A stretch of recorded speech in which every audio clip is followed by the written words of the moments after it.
munaasabadani ayaa ahayd mid ay soo qaban qaabisay wasaaradda warfaafinta dhaqanka iyo wacyigelinta jamhuuriyadda Soomaaliland oo isugu jirta martiqaad iyo soo dhaweyn jilaaga filimka kaalinta koowaad ka galay filimada Afrika ee 2021 ee xaaska xabaalaqodaha waxaana ka soo qayb galay xubno ka tirsan golaha wasiirada jamhuuriyadda Soomaaliland madaxda hay'adaha laamaha dawladda aqoon-yahano abwaaniin iyo marti sharaf kale ugu horreyn waxa halkaasi ka hadlay agaasimaha telefishinka qaranka jamhuuriyadda Soomaaliland Cabdirasaaq Cismaan Maxamed filimka xaaska xabaalaqodka Umar Cabdi wuxuu tusaale fiican u yahay dhalinyartaasi filimada ku jirta oo dhan waa meel ay higsanayno oo film soo saarid u fiicnaa in Umar ku dayano waliyi ku fiicnaa gaadho Umar ku dayano orodyahan ku fiicnaa u farax ku dayano hadaladaas waxay noo noqonayaan tusaalayaal oo hadhow ay ku dayan doono sidaan bulshada maanta sidoo kale waxa halkaasi ka hadlay jilaaga filimka Umar Cabdi Nuux oo ka sheekeeyay filimkan iyo qisadiisa filimka waxa la sameeyay oo maskaxdiisa ka soo maaday oo isagu qoray oo hagay oo toban inta dhacay walaalkii qadar ciiduusa guul la kala sheegay kara maaha guul dal lagu sheegi kara maaha guul ay lagu sheegi karna maaha waa guul ummadda ku abtirsata luqadda Soomaaliga u soo hoyatay wasiirka wasaaradda horumarinta biyaha Ali Xasan Maxamed Ali Mareexaan wasiirka xigeenka wasaaradda waxbarashada iyo sayniska Cabdixakiin Saciid Bustaale gudoomiyaha hay'adda shaqaalaha Khalid Jaamac Qodax iyo gudoomiyaha ku-xigeenka gobolka Maroodijeex Khadar Baaruud Xildhibaan Naasir Qodax ayaa dhamaantood waxay si ismada u soo dhaweeyeen jilaaga filimkan guuleystay ee xaaska xabaalaqodaha waxa runtii dhulkeedu taariikh badan ku leeyahay dadka Soomaalida wadad faham fiican oo faham badan oo marka ay meelahaas kala galaan dadka oo ka dhex muuqdaan sidoodaba laakiin hadda jeer meelaha hore iyo self promotion iyo masalayaan oo hadda jeer Soomaalida higsigooda iska koobano iyaga isku yar mashquula laakiin marka dadka kala dhex galaan oo ka dhex muuqdaan wali waxa laga yaabaa waxyaabo dheeraad ah ku soo kordhiyay imika inta yar ay daawadayeen sida uu وجلي عمر وفيلم كوجه مغني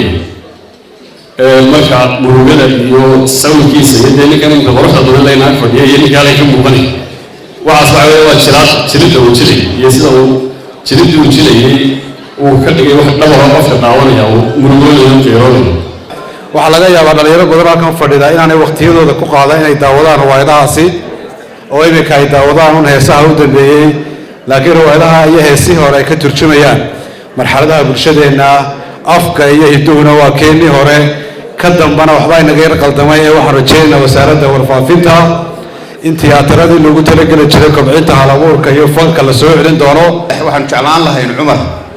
مركو هالكن كهل لي وحفر بدن يطابق فربدن أو كهل لي إنه كشك يا كتعلان لها فيلم كمركو سميني عيدي كدالتي بوركي إسلام مران سيابيه قروح بدناي فيلمك عجيب كاو سميين لكن إن شاء الله وحرجينا يا سنة كان سنة كيسة أمر بيش دين داون دونه وزارة الورفافين وقوة أمانة يا رنتي حفلة القيمة علينا إنه سو أجاسينتو وأنا رنتي أستانت يوم تاجنت هيا دقنك يا وعي قلنتا مكان يا أكبر حبليين يا هرجيسنا تاريخ نسنا لوجي هاي وحيا هاي أهل دونتا هو يجي دقنك صوماليدا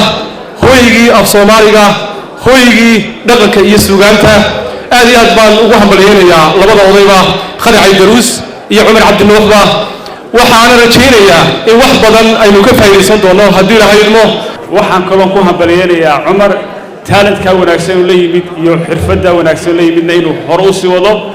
دليرته يدعيرتنا وحنا سوتشي دينا يقولنا إلى رنتي أكيد إذان ومركه هلابور كون أكسن لي ما دين يقول أكيد إذان هالك هو هروس السعودان gabagabadiina waxa halkaasi ka hadlay wasiirka wasaaradda warfaafinta dhaqanka iyo wacyigelinta jamhuuriyadda Soomaaliland mudane Salebaan Yuusuf Cali Koore waxaan hambalyeeynaya actorka filimkan xaaski xabaalaqodaha oo runtii gaarsiiyay ama in lagu fekero ama dhalin badan oo soo kacaysa ay ku dayan karaan ama u noqon kara waxaan la yiraahdo hormuud ama ku dayash dhalinyaro badan oo Soomaaliland oo arrimaha maskaxdooda ay ku jirtay yaa laga yaabaa inay jiraan marka maanta waxay haystaan cid ay ku dayan karaan ama cid ay tala weydiiyaan aktarkana waxaan leeyahay ilaahay mihnada aad gashay ha kugu asturo ummadda reer dadka af Soomaaliya ku hadlana sharaf baad u soo jiiday annagana sharaf baad noo sii jiiday halkaa ka sii soco oo ku walbaan leh وخضر محمود أحمد خضر حيفو تلفزيون كقرن كجمهورية الصومال لان مقالة هرقيساء